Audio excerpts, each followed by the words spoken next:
नमस्कार, आप देख रहे हैं आपका अपना चैनल भिवानी हलचल खबरों के संग में मैं मनोज कुमार। आइए डालते हैं नजर आज के समाचारों पर। श्री अग्रवाल सभा भिवानी द्वारा प्रति वर्ष की तरह महाराज अग्रसेन जयंती समारोह बड़ी धूमधाम से मनाया जा रहा है। इस कार्यक्रम के तहत 1 अक्टूबर से 15 अक्टूबर तक अनेक तरह के कार्यक्रम अलग अलग स्थानों पर आयोजित किए जाएंगे। इस बारे में विस्तृत जानकारी भिवानी हलचल की टीम को दी गई। श्री अग्रवाल सभा भिवानी के द्वारा 1 अक्टूबर से 15 अक्टूबर तक मनाई जाने वाली महाराजा अग्रसेन जयंती के अवसर पर करीब 18 प्रोग्राम आयोजित किए जाएंगे। इस बारे में विस्तार से जानकारी प्रदान करने के लिए भिवानी के अग्रवाल सभा के प्रशासक सुभाष गोयल ने कहा कि जयंती समारोह के दौरान करीब 600 महिलाओं के द्वारा श्री अग्रसेन महाराज की ध्वजा लेकर शोभा यात्रा निकाली जाएगी। वहीं इस दौरान काव्य सम्मेलन का आयोजन के साथ साथ स्वास्थ्य जांच शिविर का आयोजन भी किया जाएगा। वहीं कार्यक्रम में स्कूली बच्चों के द्वारा अनेक रंगारंग कार्यक्रम आयोजित किए जाएंगे। हर बार की तरह इस बार भी जयंती बड़े धूमधाम से 1 अक्टूबर से 15 अक्टूबर तक मनाई जाएगी, जिसके मुख्य आकर्षण 14 तारीख को शोभा यात्रा हालू बाजार से चलकर घंटाघर पे समाप्त होगी और वहाँ खाने का भी सभी के लिए इंतजाम है। और 11 तारीख को विराट कवि सम्मेलन नई अनाज मंडी में होगा, जो कि जिसमें भारत के प्रमुख कवि आ रहे हैं। और 8 तारीख को एक बहुत बड़ा मेडिकल कैंप इसमें रामकुंज में लग रहा है, जिसमें हार्ट के रोगियों के लिए विशेष रूप से इको वगैरह करवाई जाएगी, उसका लाभ उठाएं। और 15 अक्टूबर को अग्रसेन चौक पे सम्मान और समापन समारोह होगा, जो कि एक मुख्य आकर्षण होगा। इसके अलावा भी हमारे 1 तारीख से 15 तारीख तक विभिन्न संस्थाओं में सेवा कार्य रहेंगे, जैसे बनवासी कल्याण आश्रम, अनाथ आश्रम, अपना घर आश्रम, रामकुंज, ये सारे सेवा कार्य हैं। हम बच्चों के साथ वहाँ सहयोग भी करेंगे और उनको जो भी सहायता होगी वो देंगे। अग्रवाल सभा का एज ए प्रशासक मेरे को नियुक्त किया गया था, तो अभी इलेक्शन देर के कार्यक्रम को प्रोसीड करते हुए अभी इलेक्शन होने हैं। तो अग्रसेन महाराज जी की जयंती है, बड़ी धूमधाम से हर वर्ष मनाई जाती है। तो सभी समाज का आग्रह था कि अग्रसेन महाराज की जयंती मनाई जाए, तो सभी की सभा की बैठक बुला के और श्री प्रेम प्रकाश जी अग्रवाल को अग्रवाल जयंती संयोजक बनाया गया है और ऐसे कुछ कार्यकर्ताओं की टीम बनाई गई है। तो 1 अक्टूबर से 15 अक्टूबर तक नगर में विभिन्न कार्यक्रम के माध्यम से महाराजा अग्रसेन जयंती मनाई जा रही है। 1 तारीख से कार्यक्रम शुरू होंगे और 15 तक लगातार कार्यक्रम रहेंगे। ऐसे कुल मिला के 18 कार्यक्रम इस जयंती समारोह के अंतर्गत मनाए जा रहे हैं। मुख्य रूप से इस बार 4 जो कार्यक्रम है वो बड़े भव्य और आकर्षक हैं। सबसे पहले जो शोभा यात्रा 14 अक्टूबर को रहेगी अग्रसेन भवन हालू बाजार से चल के KM घंटाघर स्कूल पर, उसका समापन है। उसके बाद सभी का भोजन प्रसाद रहेगा। इसमें 600 महिलाएं विशेष रूप से इस बार ध्वजा उठाकर चलेंगी अग्रसेन जयंती में, ये मुख्य आकर्षक रहेगा। और झांकियाँ रहेगी जो अलग अलग थीम पे, धार्मिक सामाजिक थीम पर आधारित है, वो विशेष रूप से तैयार करवाई गई है इस बार। तो ये इस बार जो अपना शोभा यात्रा का कार्यक्रम है उसमें ये मुख्य रूप से रहेंगे। ऐसे 8 तारीख का एक मेडिकल कैंप रहेगा रामकुंज में। उसमें हमने विशेष ध्यान रखा है कि छोटे छोटे जो टेस्ट हैं वो तो सहज भाव से हो जाते हैं, लेकिन बड़ा टेस्ट कैंसर का और इको जो हार्ट के पेशेंट हैं उनके लिए हमने विशेष व्यवस्था की है, जो काफ़ी महंगे हैं। तो इसका नगर के लोगों को बड़ा लाभ होगा और मेरा सबसे आग्रह भी है कि आप मेडिकल कैंप जो लग रहा है उसमें ज़्यादा से ज़्यादा संख्या में आए, ताकि हम 2-4 भी कैंसर के अगर पेशेंट अर्ली डिटेक्ट कर लेते हैं, बड़ी अचीवमेंट रहेगी।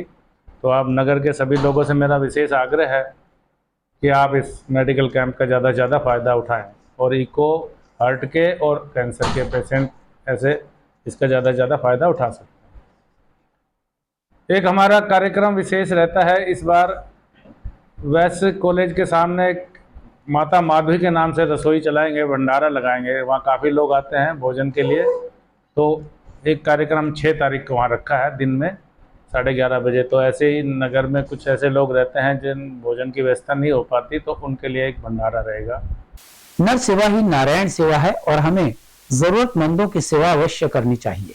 यह कहना था श्री महंत अशोक गिरी महाराज का और मौका था पुराना बस स्टैंड स्थित न्यूक्लियस अस्पताल की टीम द्वारा सिद्धपीठ जहरगिरी आश्रम में लगाए गए चिकित्सा शिविर का। इस शिविर में करीबन 200 व्यक्तियों के स्वास्थ्य की जांच कर उन्हें निःशुल्क दवाइयां भी वितरित की गई। शिविर में सानिध्य आश्रम के पीठाधीश्वर अंतर्राष्ट्रीय श्री महंत जूना अखाड़ा श्री डॉक्टर अशोक गिरी महाराज का रहा।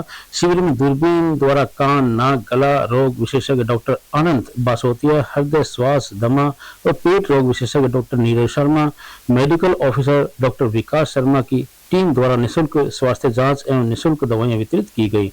शिविर में 200 मरीजों ने लाभ उठाया। इस मौके पर डॉक्टर अशोक गिरी महाराज ने कहा कि निःशुल्क चिकित्सा शिविर पीड़ित मानव की सेवा का यंत्र है। इस यज्ञ में अपनी सेवा रूपी आहुति देने वाले सभी व्यक्ति पुण्य के पात्र हैं। उन्होंने कहा कि जरूरतमंदों की मदद करना समाज की अनुपम और अनुकरणीय पहल है। आज सिद्धपीठ जहरगिरी आश्रम में न्यूक्लियस हॉस्पिटल द्वारा और विशेष चिकित्सकों द्वारा गला, कान, नाक, हृदय रोग, उच्च रक्तचाप, शुगर और जो अत्यधिक ज्वर, बहुत से रोगों का इलाज निःशुल्क सेवा की गई। और कहते हैं अनंत चतुर्दशी है आज, और इसका अनंत गुना फल है। वो फल तब संभव है जब आपका शरीर निरोग है। अगर आप कितने भी धनवान हैं, कितनी भी आपकी संपत्ति है, अगर आप किसी भी रोग है तो आपका जीवन इस पृथ्वी पर भार है, बहुत बड़ा भार है। तो पहले हम अपने शरीर के लिए सोचें और शरीर के लिए ही अपने जो वो व्यक्ति है शरीर के लिए सोचता है सुखी रहने के लिए। तो डॉक्टर न्यूक्लियस हॉस्पिटल की टीम ने आज आश्रम प्रांगण में सभी लोगों को चिकित्सा के अनुरूप ENT, उच्च रक्तचाप और भी अनेक रोगों का जानकारी दी और औषधियाँ भी। भिवानी, जो कि पुराना बस स्टैंड के सामने कमला भवन वाली गली में स्थित है, उसके द्वारा बाबा जहरगिरी आश्रम के प्रांगण में अशोक गिरी महाराज जी के पावन सानिध्य में एक कैंप का आयोजन किया गया है, जिसमें कान, नाक, गले की दूरबीन द्वारा जांच और हृदय रोग, पेट, श्वास और दमा रोग एवं क्रिटिकल रोग विशेषज्ञ डॉक्टर नीरज के द्वारा कैंप लगाया गया है, जिसमें फ्री दवाइयाँ, फ्री जांच और जांच के अंदर BP की जांच, शुगर की जांच, हीमोग्लोबिन की जांच प्रोवाइड की जा रही है लोगों को, जिससे कि ज़्यादा से ज़्यादा लोगों को इन चीज़ों का लाभ मिल सके और स्वास्थ्य जांच की वजह से उनको उनकी समस्याओं के बारे में पता चल सके, ताकि वो अच्छे से अच्छा इलाज ले सके। प्रांगण में आश्रम में बहुत ही अच्छी सुविधाएं दी गई हैं, अच्छे से अरेंजमेंट किया गया है, जहां बैठने के लिए लोगों के लिए अच्छी व्यवस्था है, जांच के लिए सेपरेट कॉर्नर्स बनाए गए हैं, दवाई के लिए अलग काउंटर बनाया गया है, जो कि एक बहुत अच्छा प्लेटफॉर्म देता है जहां पे ज़्यादा से ज़्यादा लोगों को सुविधाएं मिल सकती है। बाकी यहाँ पे जो मरीज़ों को ऐसी दिक्कतें पाई गई, जिनको आगे की ज़रूरत है, जिनको आगे सीवियर कोई इलनेस है या आगे ट्रीटमेंट की ज़रूरत है, उसको अस्पताल के तरफ से ये भी बताया गया है कि आगे कहाँ वो सुविधा ली जा सकती है और हॉस्पिटल में आके वो इन सारी जांचों का लाभ उठा सकते हैं। पुलिस अधीक्षक भिवानी श्री वरुण सिंगला IPS के निर्देशानुसार जिले में तैनात किए गए ग्राम एवं वार्ड प्रहरियों का एक दिन का कार्यशाला का आयोजन किया गया। जनता से तालमेल और क्षेत्र में निगरानी रखने के बारे में किए गए इस सेमिनार का आयोजन पंचायत भवन में किया गया। पुलिस अधीक्षक भिवानी श्री वरुण सिंगला के द्वारा सेमिनार में पहुंचे सभी पर्यवेक्षण अधिकारी, प्रबंधक, थाना चौकी इंचार्ज व जिले के ग्राम व वार्ड प्रहरी को संबोधित करते हुए बतलाया गया कि जिला पुलिस के लिए ग्राम प्रहरी ऐप एक बहुत ही महत्वपूर्ण मील का पत्थर साबित होगी। जिला भिवानी में पुलिस कर्मचारियों को अलग अलग गांव व वार्ड के प्रहरी के तौर पर नियुक्त किया गया है, जिनका मुख्य उद्देश्य उनको दिए गए क्षेत्र की हर जानकारी को उनके ऐप में दर्ज करना है। पुलिस अधीक्षक महोदय ने सेमिनार में आए ग्राम व वार्ड प्रहरी को निर्देश दिए कि उनके द्वारा उनके क्षेत्र से हासिल की गई जानकारी से क्षेत्र में अपराध और अंकुश लगाने, जनता से बेहतर तालमेल स्थापित करने, वहीं संगीन वारदातों को समय पर प्रभावी पुलिस कार्रवाई अमल में लाने में आसानी होगी। ग्राम व वार्ड प्रहरी अपने क्षेत्र के आवारा आपराधिक तत्व व क्षेत्र के गैंगस्टर गिरोह के सदस्यों की कार्यप्रणाली पर भी कड़ी निगरानी रखेंगे। जो है गांव हैं और करीब 40 के करीब वार्ड हैं, तो इस प्रकार से 345 ग्राम एवं वार्ड प्रहरी और 345 ही सहायक ग्राम प्रहरी, सहायक वार्ड प्रहरी जो है नियुक्त किए गए हैं। और इन सभी अधिकारी कर्मचारियों की इसमें थाने में तैनात व्यक्ति वो भी हैं और जो ऑफिसों में तैनात हैं वो भी हैं। और इनसे हमारी अपेक्षाएं ये हैं कि ये गांव-गांव में जाकर साप्ताहिक तौर पे शुरुआत में एक विजिट, कम से कम एक सहायक प्रहरी और एक ग्राम प्रहरी विजिट करे। फिर आगे आगे जैसे जैसे इन सूचनाएं इकट्ठी हो जाएंगी उसके बाद ये विजिट का जो फ्रीक्वेंसी है ये कम कर देंगे। ये अपने वर्किंग टाइम में से ही, जो ड्यूटी टाइम्स हैं उसी में से ही एक दिन हफ्ते में देना है इनको, और वहाँ जाके गांव वालों से समन्वय स्थापित करना है। जितने भी डिफरेंट वर्ग हैं, चाहे वो युवा वर्ग हैं, बुजुर्ग हैं, के काम के जो हैं, वहाँ कर्मी हैं, रिटायर्ड पुलिसकर्मी हैं इत्यादि, महिला वर्ग है, इन सब से इन्होंने बातचीत करनी है। दुकानदार हैं वहाँ के, और वहाँ से कुछ भी आपराधिक प्रवृत्ति के लोगों के बारे में, आपराधिक गतिविधियों के बारे में, नशा तस्करी के बारे में, हथियार की तस्करी के बारे में, जुआ सट्टा के बारे में जो भी खबर मिलती है उसको इन्होंने इकट्ठा करना है, और जो दी गई ऐप है उसमें उसको भरना भी है, और साथ साथ अपने जो थाना प्रबंधक है उसको इंटीमेट करना है। कूड़ा निकासी स्वच्छ छोटी काशी अभियान को लेकर सर्व समाज के करीबन 100 सदस्यों की टीम नगर के विभिन्न स्थानों पर स्वच्छता और सफाई अभियान चला रही है, ताकि लोगों को किसी भी प्रकार की बीमारी या महामारी से बचाया जा सके। इस बारे में सर्व समाज सेना के संस्थापक श्याम सुंदर शर्मा ने विस्तृत जानकारी भी दी। स्वच्छता के महत्व को प्रत्येक शहरवासी को बताने के उद्देश्य से सर्व समाज सेना के संस्थापक श्याम सुंदर शर्मा के नेतृत्व में शहर में कूड़ा निकासी अभियान चलाया जा रहा है, जिसके तहत सर्व समाज सेना की 100 सदस्यों की टीम शहर में विभिन्न स्थानों पर सफाई अभियान चलाती है।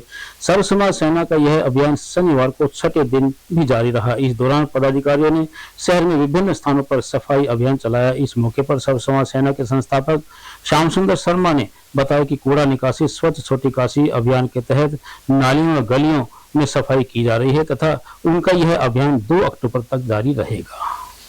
हमने अनाज मंडी से 26 तारीख को शुरू किया था। ये पूरा सर्कुलर रोड आज कवर हो जाएगा।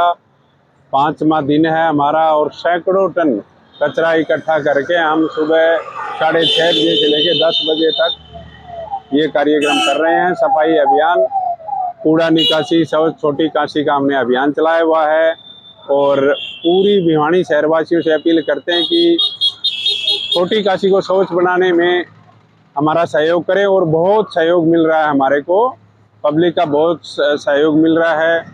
और हमारा लक्ष्य है कि भाई पूरी छोटी काशी को स्वच्छ बनाया जाए। और हमारे माननीय प्रधानमंत्री श्री नरेंद्र मोदी जी का सेवा पखवाड़ा भी चला हुआ है, उसके तहत भी हमने ये कार्य शुरू कर रखा है, और स्वच्छ काशी को स्वच्छ बनाने के लिए पूरे शहरवासियों का सहयोग मिल रहा है। और एक सबसे बड़ी उपलब्धि हमारे मातृशक्ति को गिफ्ट के रूप में हमारे माननीय प्रधानमंत्री जी ने दी है, जो कि 33% आरक्षण दे दिया उनको। काफ़ी समय से ये लंबित पड़ा था। ये मातृशक्ति के लिए बहुत बहुत। भिवानी पुलिस द्वारा भिवानी से कुछ समय से लापता एक लड़की को ढूंढ निकाला गया है। पुलिस को सूचना मिली थी कि उक्त लड़की पूना में आरपीएफ थाने में मौजूद है, जिसे पुलिस द्वारा तुरंत प्रभाव से हवाई मार्ग के माध्यम से भिवानी लाया गया और परिजनों को सौंप दिया गया। बीते 25 सितंबर को भिवानी से लापता लड़की को ढूंढकर भिवानी पुलिस ने बड़ी कामयाबी हासिल की है। इस बारे में पुलिस अधीक्षक वरुण सिंगला ने प्रेस वार्ता करके बताया कि लड़की भिवानी से गोरखधाम एक्सप्रेस में बैठकर दिल्ली पहुंची और दिल्ली से वह मुंबई के लिए रवाना हो गई। पुलिस द्वारा गठित की गई टीम ने हर जगह पर आरपीएफ व अन्य सूत्रों के माध्यम से लड़की को सर्च करते रहे, लेकिन अंततः पूना से एक व्यक्ति की सूचना पर लड़की का पता चला, जो तुरंत विभाग टीम द्वारा उसे आरपीएफ चौकी पूना में रखा गया और उसे आज पुलिस टीम द्वारा सुबह हवाई यात्रा के माध्यम से दिल्ली लाया गया और दिल्ली से आरपीएफ और पुलिस विभाग टीम द्वारा उसे भिवानी में लाकर सुरक्षित उसके परिजनों को सौंप दिया। वहीं लड़की के परिजनों ने बताया कि लड़की बिल्कुल सही है और सुरक्षित भी है और साथ साथ किसी प्रकार की उसको दिक्कत नहीं है। वह गायक बनने के लिए गई थी, उसकी इच्छा गायक बनना चाहती थी। जो एक 14 वर्षीय बच्ची है वो अपने घर से गुम हो गई थी। किसी भी घरेलू कारणों से वो अपने घर से निकल गई थी और एक ट्रेन में वो, जो कि गोरखधाम एक्सप्रेस है जिसमें गोरखपुर के लिए बाउंड थी, वो उसमें वो बैठकर चली गई और दिल्ली उतर गई। और दिल्ली उतरने के बाद किसी और ट्रेन में वो बैठकर और वो मुंबई की तरफ, पुणे की तरफ निकल गई। उसके बाद यहाँ पर उसके पास किसी प्रकार का ना तो घर वालों का नंबर था और ना ही उसके पास कोई पैसे थे जिससे कि वो अपना जो है खर्चा चला सके। हमने सूचना देने वाले से संपर्क साधा, उनसे ये रिक्वेस्ट की कि आप तब तक बच्ची पर निगरानी बनाए रखें, और नियरेस्ट हमने आरपीएफ से संपर्क साध के और लड़की को सुरक्षित जो है वो नियरेस्ट चौकी पे हमने वहाँ पर बच्ची को सुरक्षित रखवाया। और पुलिसकर्मियों की सुरक्षा में तुरंत हमारी टीम यहाँ से हवाई यात्रा के थ्रू डिस्पैच की गई, जिसमें परिवारजन भी साथ थे, और वापस बच्ची को CWC की काउंसलिंग कराने उपरांत वापस सकुशल कल आज सुबह जो है फ्लाइट के थ्रू यहाँ पर लेके आए हैं। तो यह एक पुलिस के कोऑर्डिनेटेड ऑपरेशन से आरपीएफ के साथ एवं परिवारजन और इन सभी के साथ हमारी एक महत्वपूर्ण सफलता हमें मिली है, बहुत बड़ी सफलता मिली, जिसमें एक बच्ची की। सबसे पहले मैं पुलिस प्रशासन का धन्यवाद करना चाहता हूँ। हमारे पुलिस अधीक्षक से हैं जिनसे मैं 26 तारीख को मिला था, तो उन्होंने 6 आदमियों की टीम गठित की थी, जिसमें 2 साइबर के, 2 CIA के और 2 हमारे पुलिस चौकी के। उस टीम का गठित होने से हमारा अथक प्रयास किए पुलिस ने, प्रशासन ने, उससे हमारी बच्ची मिली है, तो मैं तहे दिल से धन्यवाद करना चाहता हूँ। स्वस्थ है, कोई ऐसी वो बात नहीं है। घर में क्या है कि बिटिया का रुझान थोड़ा सिंगर बनने में है, तो इसीलिए वो हम मना कर रहे थे भी हम डॉक्टर बनाना चाहते हैं, गुड़िया सिंगर बनना चाहते हैं। इसी तरह से बच्ची का रुझान उधर है, तो वो ट्रेन से निकलने का प्रयास कर रही थी और पूना तक इसलिए गई थी। सही सलामत है, गुड़िया स्वस्थ है, कोई ऐसी दिक्कत नहीं। स्थानीय आदर्श महिला महाविद्यालय में उत्तराखंड के DGP श्री अशोक गर्ग की पुस्तक खाकी में इंसान का विमोचन यहाँ आयोजित जन संवाद एवं समीक्षा समारोह के दौरान किया गया। इस अवसर पर प्रबंधकारिणी समिति के महासचिव अशोक भवानीवाला और अजय गुप्ता ने उन्हें स्मृति चिन्ह भेंट कर सम्मानित भी किया। आदर्श महिला महाविद्यालय में आयोजित जनसंवाद एवं समीक्षा समारोह में प्रबंधकारिणी समिति के महासचिव अशोक भवानीवाला व अजय गुप्ता ने मुख्य अतिथि को बुके भेंट कर उनका स्वागत किया। महाविद्यालय प्राचार्य डॉक्टर अलका मित्तल ने स्मृति चिन्ह भेंट कर उन्हें सम्मानित किया। अपने संबोधन में उत्तराखंड के DGP अशोक गर्ग ने कहा कि पुलिस का मतलब चाय की दुकान पर सेटिंग व दलाली यंत्र का नहीं, अपितु जनता की सेवा का है। उन्होंने कहा कि देश का विकास तभी संभव है जब पुलिस तंत्र देश के साथ जुड़ेगा। पुलिस की इमेज अंग्रेजों के समय से क्रांतिकारी आंदोलन को दबाने व कर वसूलने की रही है, जिसे आज बदलने की आवश्यकता है। उनकी इस पुस्तक में स्वयं अनुभवों के आधार पर गैंगरेप, भ्रष्टाचार, चोरी एवं डकैती से संबंधित 16 कहानियां हैं, जिसे उन्होंने दिमाग से नहीं अपने दिल से लिखा है। उन्होंने कहा कि यदि महिलाओं पर अत्याचार बढ़ रहे हैं, यह अगर सामने आ रहा है तो इसका कारण महिलाओं की जागरूकता है।